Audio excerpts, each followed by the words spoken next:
We all know these are some very, very challenging times in law enforcement within our communities, across the nation, and within Fresno.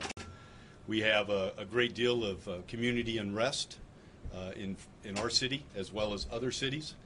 And in many respects, we are a spark away from a forest fire in our communities in America. And so the key today is for people to remain calm, which is so important. The purpose of this news conference today is I want to provide members of the community and the media with the body-worn camera video that was taken from two officers as a result of the officer-involved shooting in our city that occurred in the latter part of June. But I want to begin this news conference by offering my condolences to Dylan Noble's family. I've had the opportunity to meet with that family. They are some very sweet people. And I know they are going through an incredible amount of pain. And so I just want to express our condolences on part of the police department and personally to them for the tragedy that they've had to go through and the pain that they experience. It was never a decision as to whether or not this video was going to be released, but simply a matter of timing. And I believe that today the timing is right.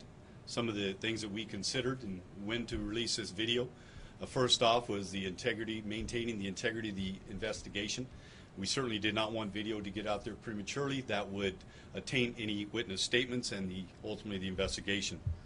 Secondly, out of respect for the family, I wanted to make sure that family members had an opportunity to review this video first before members of the community did. And timing of that was critical, not only timing of the investigation, but also we wanted to do so after the funeral and after the private family service.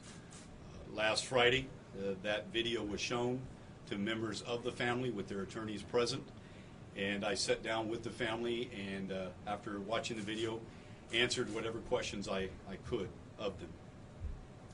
My original intent was to release the video immediately thereafter on Friday afternoon to members of the community. Unfortunately, on Thursday night, we had another national tragedy, which is the ambush of Dallas police officers. And in meeting with the attorney and the family, we decided that it was in the best interest of our community to not release the video at that time, out of concern for safety of officers and out of respect for the officers in Dallas. And although tensions remain high at this point, not only here in Fresno, but across this nation, I believe the timing is right to release this video. As all of you know, the criminal investigation currently being overseen by the District Attorney's Office is still in progress.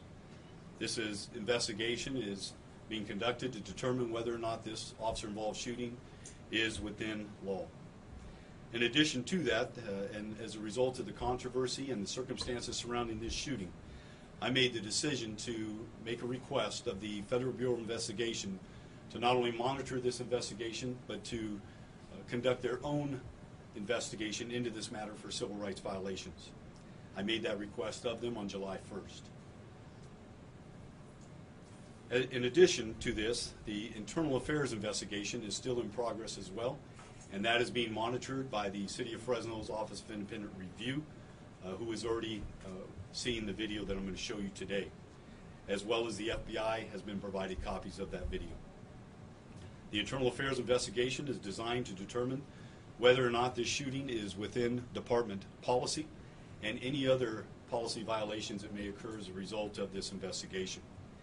And so as a result of those ongoing investigations, I want to make it perfectly clear today, I do not want anything that I say to be interpreted as me rendering a finding in this shooting or a final decision.